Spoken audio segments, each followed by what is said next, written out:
கேள்வி ஒன்றாக இருந்தாலும் பதில் எப்படியா இருக்கும்? ஆளுக்கு ஏற்ற மாதிரி மாறுபடும். நேரில் வந்துட்டா என்ன பண்ணிடலாம்? எல்லா கேள்வியும் கேட்டு தெளிவாக, அதுக்கு தான் சத் சங்கம். என்னுடைய நோக்கம் எல்லாம் மனிதர்கள் எல்லாம் மகிழ்ச்சியாக இருக்கணும், அவ்வளோதான். அது ஒன்றும் இல்லை, நமக்கு ஏற்கனவே நிறைய வாட்டி வாழ்ந்துனே இருக்கிறோம். பிரிவு இருக்குது நமக்கு. ஒரே மாதிரி சம்பவம் மாறி மாதிரி நடந்துனே இருக்குது வாழ்க்கையில்.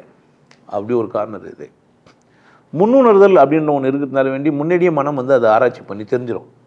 அதனால் அந்த சம்பவம் நடந்த மாதிரியே இருக்கும். அதே தட்டு, அதே குழம்பு, அதே ஆள், அதே மாதிரி புடவை, அதே ட்ரெஸ் எல்லாம் வரும். நம்ம ஏற்கனவே பார்த்துட்ருப்போம். யாவதுலாம் இல்லை, இது நம்ம மனிதனுக்கு வந்து அந்த மாதிரி ஆற்றல் இருக்குது. அந்த மாதிரிலாம் சொல்லியெல்லாம் இருக்கிறானுங்க. இந்த ட்வின் டவர் இடிப்படம் இது மாதிரிலாம் சொல்லி முன்னாடியே சொல்லி தீர்க்க தரிசனம் அப்படின்லாம் சொல்லி சொல்கிறதெல்லாம் இருக்குது. கொஞ்சம் அளவில் கம்மியாக இருக்குது போல. அது ஒரு வேலையை வச்சுன்னு சும்மா போய் சொல்கிறோன்னு ஒரு ஆகிட்டுக்கிறான். அதையும் கொஞ்சம் உஷாராக இருந்துக்கா. வந்தால் சந்தோஷப்பட்டுக்க, தெரிஞ்சுன்னு சந்தோஷமாக இருக்கும். பிடிக்கலன்னா அதெல்லாம் வானான்னு, எனக்கெல்லாம் அது மாதிரி வரும், வானான்றோம் நான். அது பார்த்தே பார்க்குற மாதிரி இருக்கும். வாழ்க்கை நல்லா இருக்காது. அப்படி வானா எனக்கு உனக்கு வேணும்னா என்ன பண்ணேன், டெவலப் பண்ணிக்கோ, தப்பு கிடையாது. பட் முன்னுணர்தல்னால என்ன ஆபத்து அப்படின்னு கேட்டால், நாளைக்கு நடப்பதெல்லாம் தெரிஞ்சிச்சுன்னா வாழ்க்கை சுவாரஸ்யம் போயிடும். அது பார்க்குற மாதிரி இருக்கும். ஒட்டுமொத்தமாக நான் சொல்கிறேன், உங்களுக்கு பிறவியே ஒரு ஜாலியான ஒரு நோய் தான். பிறவியே நீங்கள் கொண்டாட்டமாக வாழ்ந்துட்டிங்கன்னா போதும்னு ஆகிடுவீங்க. நீங்கள் எதோ வேணால் சந்தோஷமாக செஞ்சு பாருங்களேன், போதும்னு ஆகிடும்.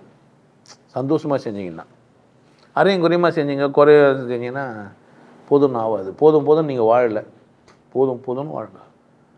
அப்போ உங்களுக்கு முன்னாடி வருது அதெல்லாம் ஒரு மேலே அக்கறை இருக்காது. வேணும்னாலும் வரலாம், தப்பு கிடையாது. ஆனால் மனிதனுக்கு முன்னுணர்தல் அப்படின்னு ஒன்று இருக்குது. முன்னாடியே பார்க்க முடியுது சில சம்பவங்களை. முயற்சியும் பயிற்சியும் பண்ணால் எல்லாருக்குமே அது வாய்ப்பு, எல்லாராலையுமே அது சாத்தியம்.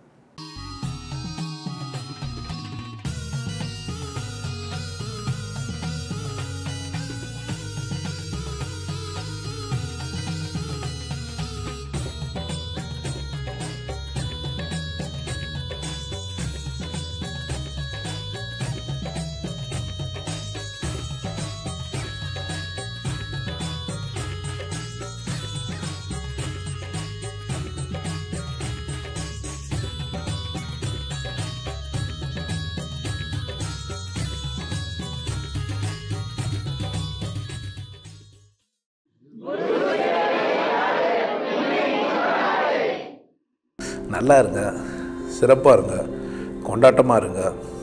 உங்களை நீங்கள் மதிப்பு மிகுந்தவராக மாற்றுறது உங்கள் கையில் தான் இருக்குது. நல்லா இருங்க. நான் ஒரு வாய்ப்பு என்னை பயன்படுத்திக்கலாம். நல்லது.